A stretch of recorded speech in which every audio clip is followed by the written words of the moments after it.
What is up, everyone? I am Voitoon, and today we will be discussing I don't want to say mid-season, I will definitely say back half of, of Big Brother 25. And this is such a dynamic season. This is one of the best seasons we've had in such a long time since Big Brother 20. The cast, the power shifts, the dynamics, everything has been top tier, amazing, and it is such an honor to be discussing the season as my first. Now, I before we get into the 9 remaining players that are still in the game with a shot at winning, I wanted to discuss the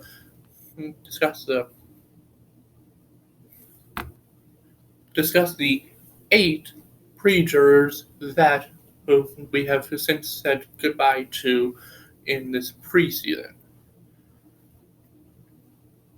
and my thoughts on their game and and as the character on this season. Okay, first one we will be discussing is Luke. What's there to say? The guy sucks, both as someone on TV and as a person outside of the game. Alright, moving on. We have Kirsten. I predicted Kirsten would be a bad player. I had her bottom of my predictions before the season started, and it came to fruition. She actively put herself in a bad position going in where she could have had allies, but she just did too much too fast, trying to secure a position of safety, but it backfired on her, leading to her inevitable unanimous vote. Then we had Riley. I think Riley wasn't a bad player. She got the first HOH. She went with the majority. The only problem with Riley's game was being a bit too honest with certain people like Heisem, to where when Heisem won the next HOH, he was all like gunning for Riley, wanting her out, all because of a little miscommunication on her end, and she was a sloppy player, but I don't think she actively put herself in a bad position. She just got unfortunate with who ended up in power that week, which led to her eviction.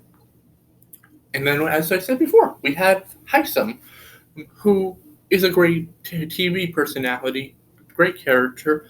I can't deny him on that. And plus, he won 3 out of the 4 or 5 competitions he participated in, which is an amazing accomplishment, one of the earliest winning streaks in BB history. But he was so gung-ho on Riley that he ignored his allies. He talked over them. He was very confrontational, and as many of us have coined it, when a second HOH goes on a power trip, he devined himself. He put himself in a bad position without him realizing it. Everyone was against him, and he was backdoored. He devined himself out of the game. Then we have Red. Red did not bring much to the season. He was behind on most of the information in the house. I did like his duo, his final two with Cameron, the Chillers, but he believed everything that his allies told him up until they slipped, but he believed Jared instantly when he said Cameron was willing to target him or to go on the block against him to get him out, and Red instantly just believed Jared for some reason, even though he knows Cameron better than most people in that house, and the fact that he just instantly believed him put him in a very bad position in the game. And eventually, when went back to Jared and said, "Oh, I want to try to make up with Cameron and just clear the air," Jared instantly went to his allies and said, "We can't have Red get back to Cameron, getting back together with Cameron, so let's just blindside him and vote him out." So Red was too trusting. He took things way too hard, and too free-lipped, which have led to his eviction. Then we have Izzy, who, in my opinion, ran the first 3 weeks of the season. She didn't really have much control over the last 2 weeks or three. Izzy was against Cameron from minute one of the season, but other than with Cameron, she was good with most people, but she was in all the alliances that she created, and people caught on, and when everyone realized that she was just ingenuinely using people to her own benefit, people were like, okay, we can't trust Izzy, let's get her out. And that's what happened. Great character, and she was a good strategist, but she did too much, people caught on, and they blindsided her. And it was the most dynamic week of the season, and when I truly believe the season picked up in greatness. Okay, then we have Jared. What can I say about Jared? The guy sucks. Like, Luke was expelled for saying saying one word, but Jared did double that, and he remained in the house. He's a misogynistic, sexist prick who treats everyone like they're beneath him, and he clearly set up to try to win by protection. I will say he did a decent enough job trying to put himself in a position of power, which lasted for a bit, but he was too free-lipped. He told unnecessary lies, which ultimately caught up to him, and everyone put the pieces together and figured it out. And when he tried to fix it all, his strategy was just yelling over everyone and telling everyone else they're the villains for trying to go against him and just being very antagonistic. And even when he did that, he thought he was still in a great position, that everyone loved him, and they used his ego against him to save themselves from his wrath. And when he was no longer in that position of power, they instantly blindsided him and voted him out. And then when he came back as a zombie, they just didn't want to associate themselves with him, so they just made their mission to get Jared out. Again, Jared had good success in the short term, but who he was as a person showed up in the later portions of his game. All right, our final preacher, the person that was evicted yesterday, we have Nicole. I like Nicole going into the game. She was in my top 2 women alongside America. But Nicole played in the background, a mute game. She went with the majority of most of the time. She didn't really participate much in the game talk. She was, I don't want to say a non-player in the house, but she didn't try to actively do much, and that caught up with her in her final days, where she believed Felicia would go ahead of her no matter what. But when everyone else realized that Felicia would help them over having Nicole in the house, she wasn't able to do much to get the target off her back, and everyone sent her home without much hesitation towards it. Now, before we get started, I just want to say the irony with all the pre-jurors. First week, Luke and Kirsten were eliminated, were evicted. They were my number 8. Then we had Riley and Heisem. They were my number 6s. Then we had Red and Izzy, my number 5s. And now we have Jared and Nicole, my number 2s. That's really kind of hilarious and funny or something. I mean, like, my my 8s, 6s, 5s, and 2s went out back to back to back. Like, it's kind of, it's definitely something to note. My number 1s, 3s, 4s, and 7s are still in with 3. I'm curious, is the next one, is this trend still going to continue, or is this just something that's going to happen in the pre-jury? Either way, it's definitely memorable. Alright, enough dilly-dallying. It's time for why you came here. We will be discussing the nine house guests remaining in the game, going to jury, and I'll be ranking them on how likely I think they are to win. And we shall start off with number 9, Blue.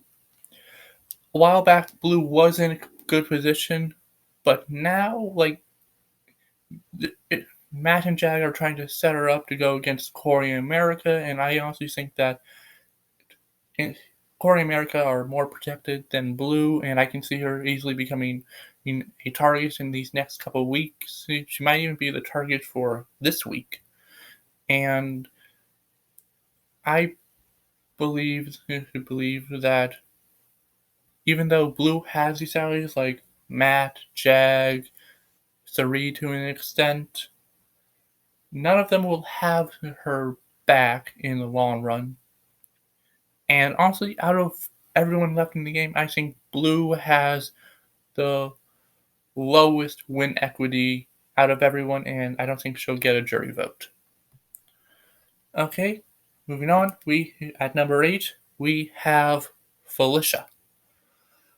Felicia was in a good position in the early game, but she has since gone down. She's gone into multiple confrontations, and she's been a very forward, outward player where it's put a target on her back. She did manage to survive this week, but it wasn't through any active participation on her end. It was more like Jag, Matt, Bowie, Corey, and America agreeing that Nicole was a bigger threat in the long run. Even though if Felicia gets to the end, I think she has a decent amount of win equity to get a jury vote. I don't see a world where she gets to the end. Alright, moving on to number 7. We have a former power player in the game in Corey. Corey, ever since the Jared blow up, has become a public figure. He's become a humongous target, and while no one has wanted to take the shot yet, because the majority of the people have been working with him, it doesn't mean that the shot will never be taken. Like, people are just itching to be the one to take out Corey, and also America. Corey, if America and Corey are on the block together, Corey will definitely go home first. And I think if you get the people on the outside, if everyone wants to go for the people who are on the outside, like Blue, Felicia, and Sari, if all 3 of those people are gone and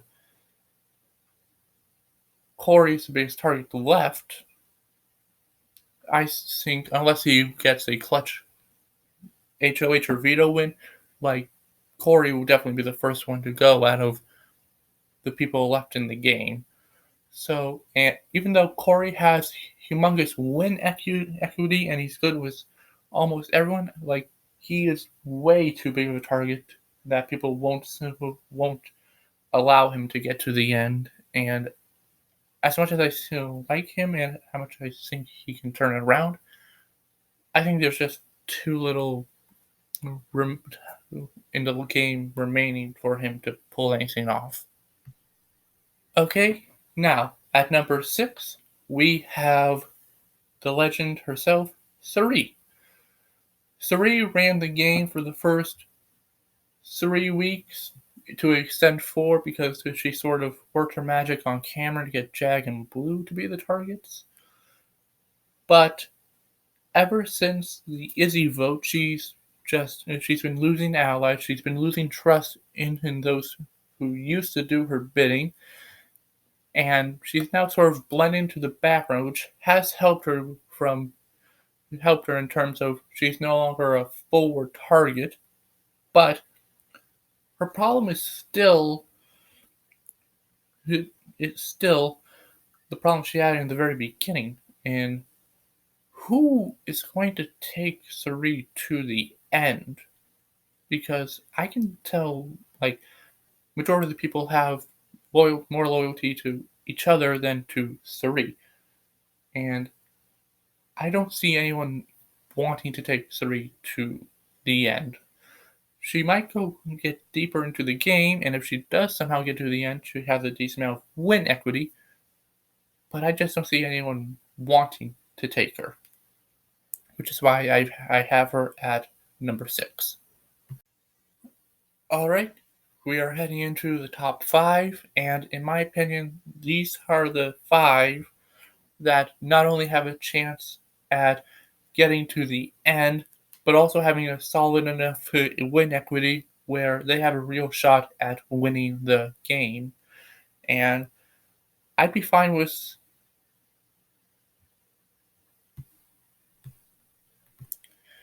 I would be fine with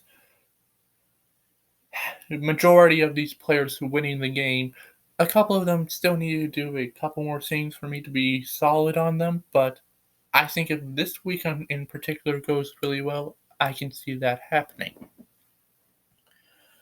But anyway, going into number 5, we have Cameron. A couple weeks ago, Cameron was dead in the water and literally dead. As he, but ever since he came back as a zombie, he changed his entire stance on the game. He let go of Chaos Cam and became Fugitive Cam, and he started cultivating relationships. He has legitimate allies now in Boy Jane, Matt, Jag, Sari. I think he has a loose alliance with America as well, but that's debatable. And for once in his Big Brother game since week 1, no one is targeting him. Like, for once we could Cameron not be involved in the house. He can just blend into the background. And even though Cameron had 0 win equity when he left the house, ever since he came back, he's been showing that he can change and evolve, and that's really helped him in the game. And I think now, if Cameron gets to the final 2, he has people that are willing to vote for him to win. I don't think it's a guaranteed thing, but it's definitely more likely now than it was a couple weeks ago. And the only reason I have him at number 5 is because he's proven to be the Victor or the Michael of the season. He's insane in these comps, which I would have never said in the first couple weeks because he participated in all of them and just kept on losing. But he's been on a massive winning streak, and I think if he ends up on the block on eviction night against anyone left in the game, there's no way they're going to allow him to make it further. Like, they're going to take the shot. So as long as Cameron avoids that happening, he can end up winning the game. Now we go on to number 4, and the person I have in number 4 is our current HOH. It is Bowie Jane. Now, a few weeks ago, I was perplexed and confused on what Bowie Jane was doing in the game as a whole, but with less people in the house, I've been able to get more of a read on certain players that are hiding in the background, like Bowie Jane. And from what I can tell, she's got a really good social game. No one is targeting her, and she seems to be making these Final 2, Final 3 deals with people such as Corey America, Cameron, Jag, and Matt. I think she's even got a loose Final 2 with Sari, but I don't know how believable that is. And I think if she writes out her current path forward with all these groups, then she can find herself easily getting to the final 3 without having to do much. Plus, she hasn't been nominated yet, and she won't be nominated this week since she's HOH. And even though being HOH, she might have to show her cards a bit, I think Jane can recover from that.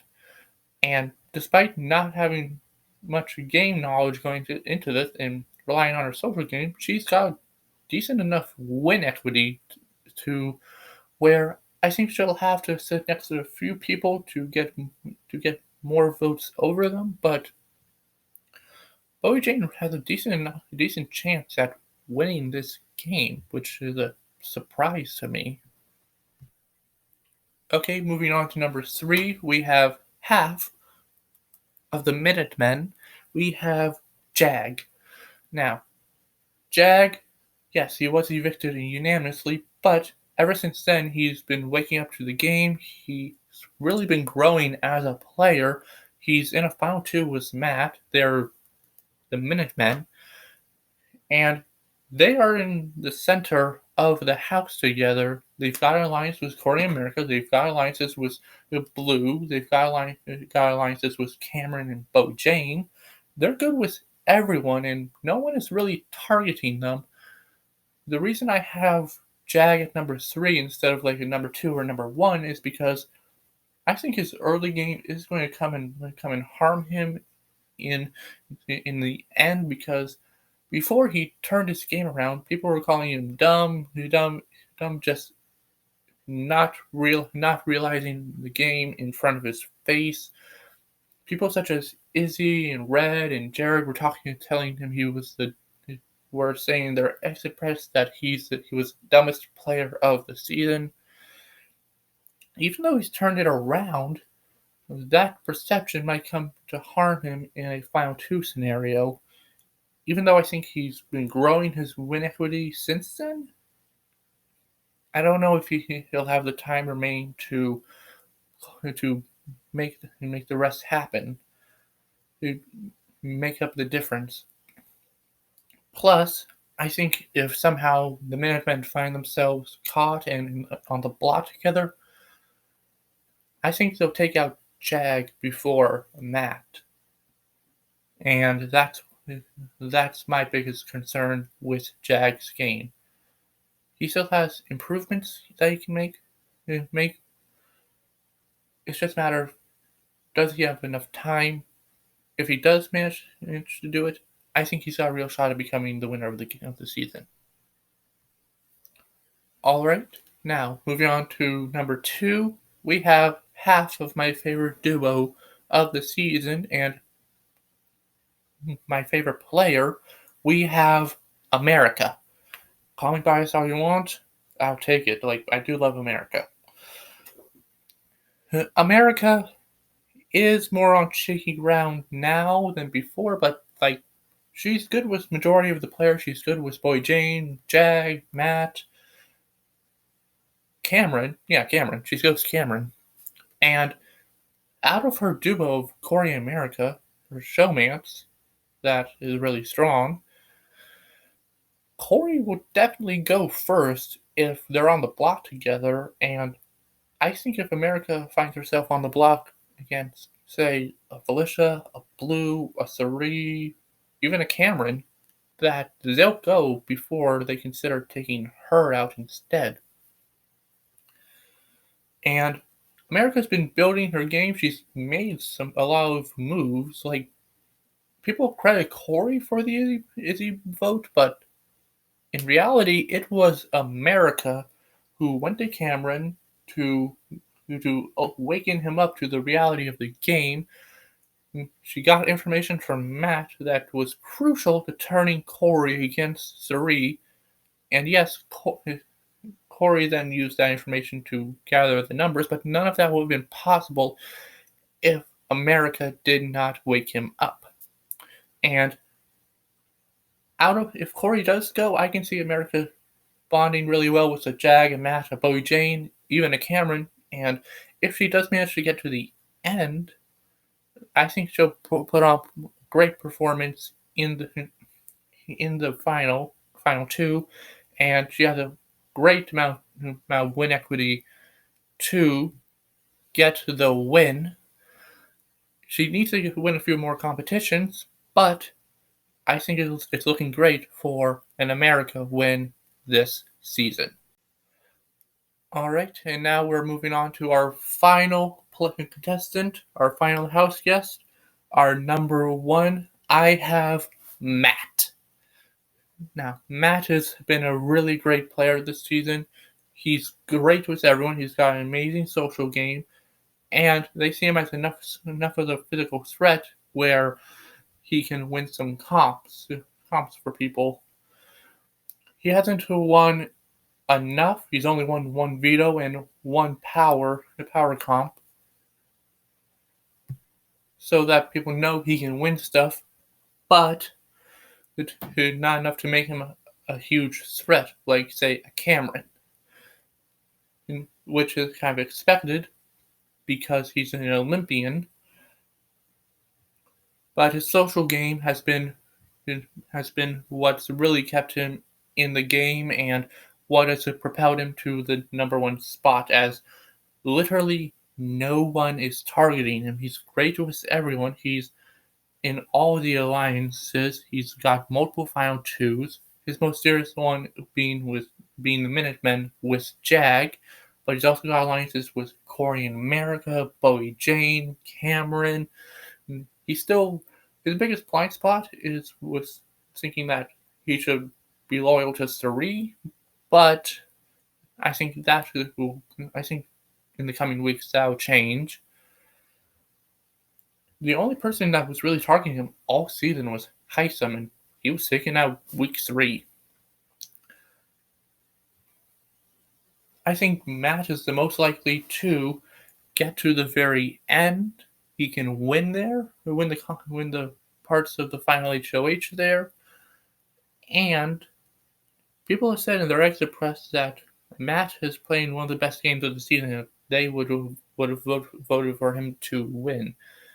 And I think if he can get to the final 2, I think he beats everyone there. And I'd really like for a Matt win to happen. Not necessarily because of the gender profile, because we've had a lot of male winners, but it will be amazing for our first Big Brother Deaf contestant to win their first season. I think that would be great for a demographic perspective. I think Matt is the player to beat in this season, and that's why I have him as my number 1. That is it for me. That is my opinions on the remaining 9 players in the game and how likely I think they are to win this season. Let me know what you guys think down in the comments below. Of course, I plan on giving my thoughts on the season in a season review once it's all concluded and we have a winner and everything. I also have a few things planned that will be happening in the future, or even the near future. Something to think about. But anyway, that's it for me. I was the Vamptoon for this wicked season. And see you all next time. Take care.